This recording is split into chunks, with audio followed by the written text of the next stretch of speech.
नमस्कार, दीप the knowledge world में आप सभी लोगों का स्वागत। आप पढ़ने जा रहे हैं हम पर्यावरण और प्राकृतिक संरक्षण वाला चैप्टर। मुझे खेद है कि बीच में आपको रेगुलर वीडियोस नहीं मिल पाए, लेकिन अब प्रयास करेंगे कि रेगुलर वीडियोस मिले और आपको सभी चैप्टर के नोट्स भी बहुत जल्द मैं प्रोवाइड करा दूंगा। वीडियोस के साथ तो आएंगे ही सही, लेकिन उससे पहले व्हाट्सएप ग्रुप पर भी आपको मिल जाएंगे। साथ ही व्हाट्सएप ग्रुप पर अगर आप जुड़े हुए हैं तो आपको जल्द ही जो टेस्ट होने वाले हैं, जो मैं लाइव टेस्ट लूंगा, उसके नोटिफिकेशन भी आपको मिल जाएंगे। तो आप यूट्यूब पर जुड़े रहें और व्हाट्सएप ग्रुप पर भी जुड़ जाएं ताकि आपको ये सारी सूचनाएं मिल सकें। शुरू करते हैं आज का चैप्टर, जो करता है भारतीय संविधान के अंतर्गत पर्यावरण संरक्षण के कौन कौन से प्रावधान किए गए हैं। तो सबसे पहले भारतीय संविधान के अंतर्गत क्या प्रावधान किए गए, उससे पहले बात कर रहे हैं कि भारत की संस्कृति कुछ ऐसी है जो पर्यावरण संरक्षण की बात करती है। हमने चैप्टर के शुरू में भी देखा था, खेजड़ी का उदाहरण आया था, जहां पर कि सैकड़ों लोगों ने खेजड़ी के पेड़ों की रक्षा करते हुए अपने प्राणों की आहुति दी थी। ये भारतीय संस्कृति है जहाँ वन्य जीव, पशु पक्षी, पेड़ पौधे, इन सबको धर्म से जोड़ दिया गया है और ये सब पूजनीय है, आदरणीय, रक्षा करने लायक है, धर्म से जोड़ दिया गया है। तो वो कौन कौन से प्रावधान हैं? सबसे पहले बात करते हैं, प्रावधान जोड़े गए हैं 42वें संविधान संशोधन के द्वारा। हमारे जो नीति निर्देशक सिद्धांत हैं भाग 4 के अंतर्गत और भाग 4 क जो हमारे मूल कर्तव्यों को लेकर के है, उसमें कुछ प्रावधान जोड़े गए हैं जो पर्यावरण संरक्षण को लेकर के हैं। सबसे पहले बात करते हैं संविधान का जो 42वां संशोधन था, उसके द्वारा हमारे संविधान के अनुच्छेद 48 जो कि निजी सिद्धांतों के अंतर्गत आता है, उसमें ये पाठ जोड़ा गया कि राज्य सरकार जो है, देश की जो सरकार है, वो प्राकृतिक पर्यावरण जिसमें वन, जंगल, झील, नदियां और वन्य जीव आते हैं, उनकी रक्षा तथा वन्य जीवों की रक्षा करने का प्रयास करेगी, है ना। पर्यावरण का संरक्षण करेगी, पर्यावरण की जो व्यवस्था है उसमें सुधार करने का राज्य प्रयास करेगा। इसके अलावा दूसरा जो पॉइंट आता है इसी के अंतर्गत, मूल कर्तव्यों के अंतर्गत, और प्रत्येक नागरिक का यह मूल कर्तव्य दिया गया है कि वह अपने प्राकृतिक पर्यावरण की रक्षा करेगा, वन का, झीलों का, नदियों का की रक्षा करेगा, वन्य जीवों की रक्षा करेगा और प्राणी मात्र के प्रति दया की भावना रखेगा। पहला हो गया 48 अनुच्छेद 48, दूसरा हो गया हमारे हमारे मूल कर्तव्य। तीसरी बात करते हैं, वो है प्राण और दैहिक स्वतंत्रता का अधिकार, जीवन की स्वतंत्रता का अधिकार, है ना। कौन सा आर्टिकल में है? अनुच्छेद 21, आर्टिकल 21, जो कहता है कि प्रत्येक व्यक्ति को जीवन जीने का अधिकार है, उसके प्राण और देह यानी शरीर की रक्षा करने का अधिकार है।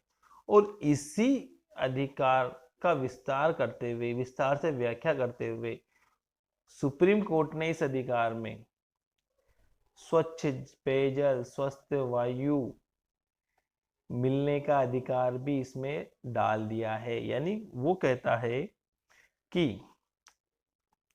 प्रत्येक व्यक्ति को की रक्षा की जाएगी, है ना, ऐसे वातावरण से, ऐसी परिस्थितियों से जो उसके शरीर को नुकसान पहुंचाए, उसके स्वास्थ्य को नुकसान पहुंचाए, उसके जीवन के लिए खतरनाक हो, ऐसी सभी गतिविधियों से मानव स्वास्थ्य की रक्षा की जानी है। और चौथा है अनुच्छेद 252 और अनुच्छेद 253 के अंतर्गत पर्यावरण संरक्षण और वन्य जीवों की रक्षा के लिए राज्य की संसद को, देश की संसद को, राज्यों की विधानसभाओं को कानून बनाने का अधिकार दिया गया है। अब पहले ये जो अधिकार थे वो राज्य सूची के अंतर्गत थे, है ना। राज्य सूची जिस पर कि हमने सेकंड पार्ट जब पढ़ा था हमारी संघीय व्यवस्था, तो हमने 3 सूचियां पढ़ी थी, है ना। तो राज्य सूची के अंतर्गत जो कानून होते हैं उस पर कानून बनाने का अधिकार राज्यों के विधानमंडलों को होता है। लेकिन 42वें संविधान संशोधन के द्वारा वन और पर्यावरण से संबंधित जो मामले थे वो राज्य सूची से समवर्ती सूची में ले लिए गए। समवर्ती सूची वो सूची जिस पर केंद्र की संसद और राज्यों के विधानमंडल दोनों कानून बना सकते हैं, लेकिन प्राथमिकता या सर्वोच्चता किसको होगी? केंद्र के कानून को होगी। तो अनुच्छेद 252 और अनुच्छेद 253 का प्रयोग करते हुए जो महत्वपूर्ण कानून भारतीय संसद द्वारा बनाए गए हैं या राज्यों के विधानमंडलों के द्वारा बनाए गए हैं वो इस प्रकार है। सबसे पहले बात करते हैं पर्यावरण संरक्षण अधिनियम 1986।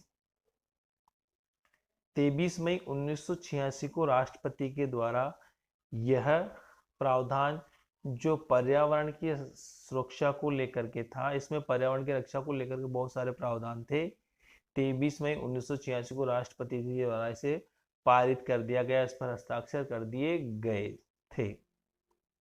और इसके अंतर्गत ये था कि यदि कोई व्यक्ति पहली बार पर्यावरण सुरक्षा को लेकर के, पर्यावरण की रक्षा को लेकर के जो प्रावधान किए गए हैं उनका उल्लंघन करता है, तो पहली बार उल्लंघन करने की स्थिति में उसे 5 वर्ष की सजा या कारावास के साथ 1 लाख रुपए के दंड का प्रावधान था। पहली बार होने पर कितना है? 5 साल की सजा और 1 लाख रुपए का दंड।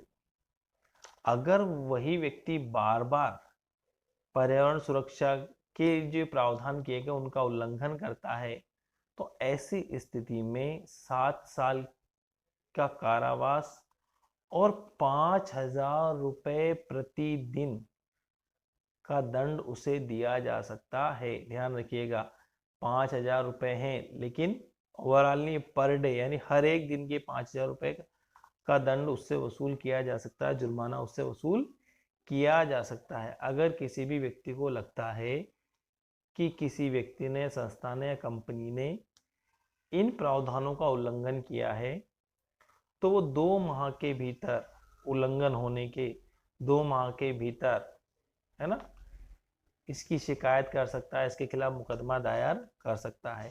केंद्र और राज्य सरकारें भी इसके लिए अधिकारियों को प्राधिकृत करेगी। साथ ही ऐसे उद्योग जो पर्यावरण सुरक्षा और वन्य जीवों की रक्षा संबंधी जो कानून है उनका पालन नहीं करते, उनका उल्लंघन करते हैं, उन उद्योगों को बंद करने का प्रावधान है। उनकी बिजली और पानी के कनेक्शन काटने का भी इसमें प्रावधान किया गया है। ये था हमारा पहला जो कानून है, पर्यावरण संरक्षण अधिनियम 1986। अब बात करते हैं अगला कानून जो भारतीय संविधान द्वारा बनाया गया है, भारतीय संसद द्वारा बनाया गया है। अनुच्छेद 252 और 253 की जो शास्तियां उनका प्रयोग करते हुए, वो है वायु प्रदूषण निवारण व नियंत्रण अधिनियम 1981। देखिए इसके अंतर्गत राज्य सरकारों को अधिकार दिया गया है कि वो अपने राज्य के किसी भी क्षेत्र को जहां लगता है जनसंख्या ज्यादा है, जहां लगता है प्रदूषण की स्थिति ज्यादा खतरनाक है, जहां उन्हें लगता है कि वह प्रदूषण पर रोक लगनी चाहिए, तो ऐसे एरिया को वो वायु प्रदूषण नियंत्रण क्षेत्र घोषित कर सकती है। यानी कि वहां पर वायु प्रदूषण फैलाना अवैध हो सकता है और उन स्थानों पर उद्योग और फैक्ट्रियां लगाने के लिए पहले राज्य सरकार द्वारा गठित जो बोर्ड है उसकी अनुमति लेनी अनिवार्य है।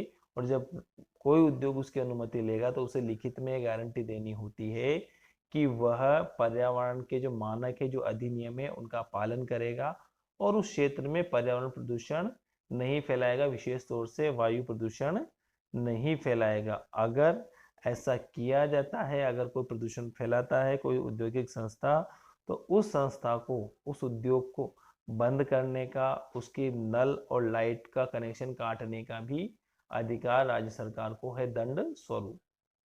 बात करते हैं अगला प्रावधान जो है जल प्रदूषण निवारण व नियंत्रण अधिनियम 1974 संशोधन 1988। इसमें भी सेम वैसे ही प्रावधान है जिस प्रकार के प्रावधान वायु प्रदूषण को लेकर के है। यहाँ ये भी मेनली उद्योगों के लिए है कि उद्योगों को स्थापित होने से पहले राज्य सरकार की अनुमति लेनी पड़ेगी और राज्य सरकार या केंद्र सरकार के जो नियम है, जो ऐसे क्षेत्र घोषित किए गए हैं जहां जल प्रदूषण नहीं किया जा सकता, तो उनका पालन करना होगा। और अगर वो पालन नहीं करते हैं तो उद्योगों को बंद किया जा सकता है, उनके लाइट के कनेक्शन, नल के कनेक्शन, जल की आपूर्ति को बंद किया जा सकता है, सप्लाई को बंद किया जा सकता है। अब आता है सबसे इम्पोर्टेंट, है ना, जहां से आपको पता है हमारा राष्ट्रीय पशु बाघ, उसका निर्धारण किया गया, हमारा राष्ट्रीय पक्षी मोर, उसका निर्धारण किया गया है और बाकी सभी वन्य जीवों की रक्षा के लिए प्रावधान किए गए हैं। यानी चौथा जो भारतीय संसद के द्वारा कानून बनाया गया और काफी इंपॉर्टेंट है, वो है वन्य जीव संरक्षण अधिनियम 1972। 9 सितंबर 1972 को ये अधिनियम पारित हुआ था। ध्यान रखिएगा डेट, 9 सितंबर 1972 को यह अधिनियम पारित हुआ था। और इस अधिनियम के अंतर्गत पहला काम तो ये हो गया था कि ये जब अधिनियम बना उसी समय, उसी, है ना, जो हमारा वन्य जीव संरक्षण है उसे किसमें ले लिया गया था, समवर्ती सूची में ले लिया गया था, है ना।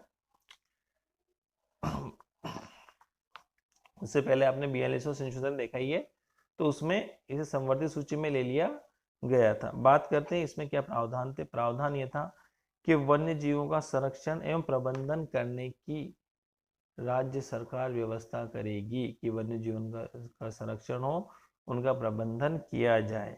पशुओं का शिकार, उनका चमड़ा और चमड़े से बनी हुई जो वस्तुएं हैं उनके व्यापार को निषिद्ध किया जाए, है ना। तीसरा प्रावधान, अवैध जो आखेट है, तो मान लिया जाए कि गवर्नमेंट ने पशु शिकार पर प्रतिबंध लगा दिया लेकिन फिर भी कुछ लोग अवैध आखेट करते हैं गवर्नमेंट, तो उस पर भी रोक लगाने की राज्य सरकार प्रयास करे और ऐसे लोग जो अवैध आखेट करते हैं उनको 3 से 5 वर्ष का दंड देने का प्रावधान किया गया, साथ ही 5,000 रुपए का जुर्माना करने का प्रावधान इसके अंतर्गत किया गया है। और इसी अधिनियम के अंतर्गत राष्ट्रीय पशु बाघ और राष्ट्रीय पक्षी मोर का शिकार करने पर 10 साल के कारावास का प्रावधान किया गया है। ये था आज का वीडियो। धन्यवाद, आपने देखा, ध्यान से देखा। जुड़े रहिए और ऐसे ही और वीडियो आपको मिलते रहेंगे। बहुत बहुत धन्यवाद।